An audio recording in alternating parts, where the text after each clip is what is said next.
ಆಷಾಢ ಮಾಸ ಕಳೆಯಿತೆಂದರೆ ಸಾಕು, ಸಿಹಿ ಸಿಹಿ ಸಂಭ್ರಮದ ಹಬ್ಬಗಳೆಲ್ಲ ಸಾಲು ಸಾಲಾಗಿ ಬರಲು ಆರಂಭವಾಗ್ತದೆ. ಈ ಸಾಲಿನ ಹಬ್ಬಗಳ ಮಾಧುರ್ಯ ಹೆಚ್ಚಿಸಲು ನಾನಿವತ್ತು ರುಚಿಕರವಾದ ಸಾಂಪ್ರದಾಯಿಕವಾದ ಶಾವಿಗೆ ಪಾಯಸದ ರೆಸಿಪಿಯೊಂದಿಗೆ ಬಂದಿದ್ದೇನೆ. ನಮಸ್ಕಾರ, ಸುಜಾತ ಸ್ನೇಹಲೋಕಕ್ಕೆ ನಿಮಗೆಲ್ಲ ಆತ್ಮೀಯ ಸ್ವಾಗತ. ನಾನು ನಿಮ್ಮ ಪ್ರೀತಿಯ ಸುಜಾತ. ಬನ್ನಿ ಹಾಗಾದರೆ ಶಾವಿಗೆ ಪಾಯಸಕ್ಕೆ ಏನೇನು ಸಾಮಗ್ರಿಗಳು ಬೇಕಂತ ನೋಡುವ. ನಾನಲ್ಲಿ 1 ಲೋಟದಷ್ಟು ಶಾವಿಗೆ ತಗೊಂಡಿದ್ದೇನೆ, 50 ಗ್ರಾಮ್ನಷ್ಟು ಗೋಡಂಬಿ, 25 ಗ್ರಾಮ್ನಷ್ಟು ಒಣದ್ರಾಕ್ಷಿ, 7-8 ಬಾದಾಮಿ, ಒಳ್ಳೆಯ ಪರಿಮಳಯುಕ್ತ ಕೇಸರಿ ದಳಗಳು, ಸ್ವಲ್ಪ ಏಲಕ್ಕಿ ಪುಡಿ, 100 ಗ್ರಾಮ್ನಷ್ಟು ಸಕ್ಕರೆ. ನಾನಿಲ್ಲಿ ಸಕ್ಕರೆಯನ್ನು ಕಡಿಮೆ ಹಾಕ್ಕೊಂಡಿದ್ದೇನೆ. ನೀವು ನಿಮ್ಮ ರುಚಿಗೆ ಬೇಕಾದಷ್ಟು ಸಕ್ಕರೆಯನ್ನು ಹೆಚ್ಚು ಕಡಿಮೆ ಮಾಡಿಕೊಳ್ಬಹುದು. ಈಗ ಪಾಯಸಕ್ಕೆ ದೈವಿಕ ಪರಿಮಳ ಬರಲು ಸ್ವಲ್ಪ ಪಚ್ಚ ಕರ್ಪೂರವನ್ನು ಹಿಸುಕಿ ಪುಡಿ ಮಾಡಿ ನಾನು ಏಲಕ್ಕಿಯ ಪುಡಿಯ ಜೊತೆ ಹಾಕಿಕೊಂಡಿದ್ದೇನೆ.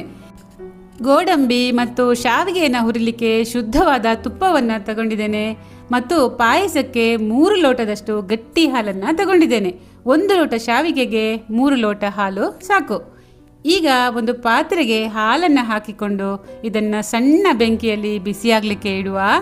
ಕೆಲವರು ಅರ್ಧ ನೀರು ಸೇರಿಸಿಕೊಳ್ತಾರೆ, ಆದರೆ ಹೀಗೆ ನೀರು ಸೇರಿಸಿಕೊಳ್ಳೋದ್ರಿಂದ ಪಾಯಸ ಅಷ್ಟೊಂದು ರುಚಿಯಾಗಿ ಬರುವುದಿಲ್ಲ. ಈಗ ಕೇಸರಿಗೆ ಸ್ವಲ್ಪ ನೀರು ಸೇರಿಸಿ ಇದನ್ನು ನೆನೆಯಲಿಕ್ಕೆ ಬಿಡುವ.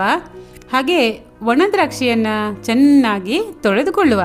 ಕೆಲವರು ಇದನ್ನು ನೇರವಾಗಿ ತುಪ್ಪದಲ್ಲಿ ಹುರಿಯಲು ಹಾಕ್ತಾರೆ, ಆದರೆ ಒಣದ್ರಾಕ್ಷಿ ಬೆಳೆಯುವಲ್ಲಿ ಮತ್ತು ಸಂಸ್ಕರಣೆಯಲ್ಲಿ ತುಂಬ ರಾಸಾಯನಿಕಗಳ ಉಪಯೋಗ ಆಗಿರ್ತದೆ.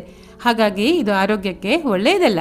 ನಾನು ಇದನ್ನು 3 ಸಾರಿ ಚೆನ್ನಾಗಿ ತೊಳೆದು ಸ್ವಲ್ಪ ನೆನೆಯಲು ಬಿಟ್ಟು ನಂತರ ಇದನ್ನು ಪಾಯಸಕ್ಕೆ ಹಾಕಿಕೊಳ್ತೇನೆ.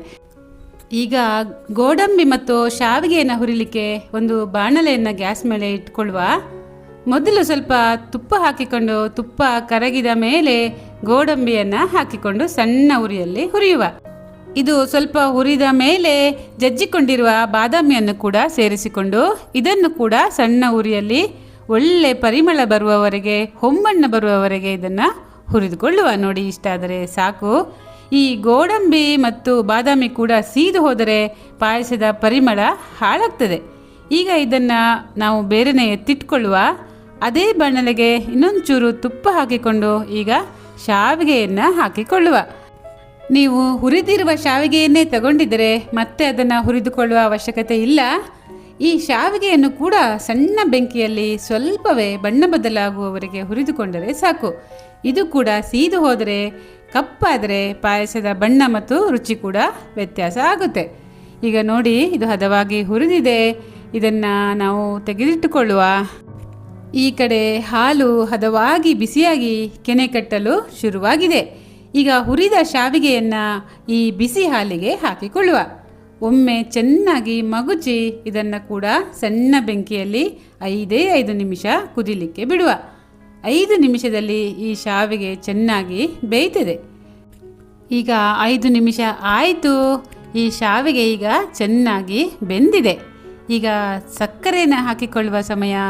ಸಕ್ಕರೆಯನ್ನು ಹಾಕಿಕೊಂಡು ಚೆನ್ನಾಗಿ ಕಲಕಿ ಇದನ್ನು ಸಣ್ಣ ಉರಿಯಲ್ಲಿ 2 ನಿಮಿಷ ಕುದಿಲಿಕ್ಕೆ ಬಿಡುವ. ಈಗ ನಾನು ತೊಳೆದು ನೆನೆಸಿಕೊಂಡಿದ್ದ ಒಣದ್ರಾಕ್ಷಿಯನ್ನು ಹಾಕಿಕೊಳ್ತಾ ಇದ್ದೇನೆ ಮತ್ತು ಹುರಿದ ಗೋಡಂಬಿಯನ್ನು ಕೂಡ ಹಾಕಿಕೊಳ್ತಾ ಇದ್ದೇನೆ. ಈಗ ನೆನೆಸಿರುವ ಕೇಸರಿಯನ್ನು ಹಾಕಿಕೊಳ್ತಾ ಇದ್ದೇನೆ ಮತ್ತು ಏಲಕ್ಕಿ ಹಾಗೂ ಪಚ್ಚ ಕರ್ಪೂರದ ಪುಡಿಯನ್ನು ಕೂಡ ಸೇರಿಸಿಕೊಳ್ತಾ ಇದ್ದೇನೆ. ಈಗ ಇವೆಲ್ಲವನ್ನು ಮಿಶ್ರಣ ಮಾಡಿ ಹೊಂದಿಕೊಳ್ಳಲು ಇದನ್ನು 1 ನಿಮಿಷ ಕುದಿಲಿಕ್ಕೆ ಬಿಡುವ. ಆಹಾ, ಪಾಯಸದ ಒಳ್ಳೆಯ ಪರಿಮಳ ಬರ್ತಾ ಇದೆ.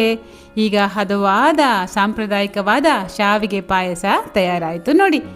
ನೀವು ಕೂಡ ಖಂಡಿತ ಇದೇ ರೀತಿ ಒಮ್ಮೆ ಪಾಯಸವನ್ನು ಮನೆಯಲ್ಲಿ ಮಾಡಿ ನೋಡಿ ಸ್ನೇಹಿತರೆ. ನೋಡಿ, ಪಾಯಸದ ಸ್ಥಿರತೆ ಇಷ್ಟೇ ಇರಬೇಕು. ತುಂಬ ನೀರಾದರೆ ಎಲೆಯಲ್ಲಿ ಬಡಿಸುವಾಗ ಪಾಯಸ ಎಲೆಯಿಂದ ಹೊರಗೆ ಹರಿದು ಬರ್ತದೆ. ಈಗ ಮೇಲೆ ಇನ್ನೊಂಚೂರು ಹುರಿದ ಗೋಡಂಬಿ ಮತ್ತು ಬಾದಾಮಿಯನ್ನು ಹಾಕಿಕೊಳ್ಳುವ. ಈಗ ಬನ್ನಿ ಸ್ನೇಹಿತರೆ, 1 ಕಪ್ಪು ಬಿಸಿ ಬಿಸಿ ಶಾವಿಗೆ ಪಾಯಸ ತಗೊಳ್ಳಿ. ನಿಮ್ಮ ಬಾಯಿ ಸಿಹಿಯಾಗಲಿ ಮತ್ತು ಮನಸ್ಸು ಖುಷಿಯಾಗಲಿ. ನನ್ನ ಇವತ್ತಿನ ಕಾರ್ಯಕ್ರಮ ನಿಮಗೆ ಹೇಗನ್ನಿಸ್ತು? ದಯವಿಟ್ಟು ಕಾಮೆಂಟ್ ಮಾಡಿ ತಿಳಿಸಿ ಸ್ನೇಹಿತರೆ. ಇಷ್ಟ ಆಗಿದೆ ಲೈಕ್ ಮಾಡಿ, ಶೇರ್ ಮಾಡಿ ಮತ್ತು ಬೆಲ್ ಐಕನ್ನ ಕ್ಲಿಕ್ ಮಾಡಿ.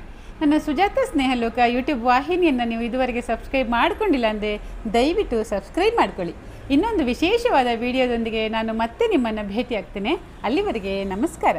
ಸೌಖ್ಯವಾಗಿರಿ, ಖುಷಿಯಾಗಿರಿ.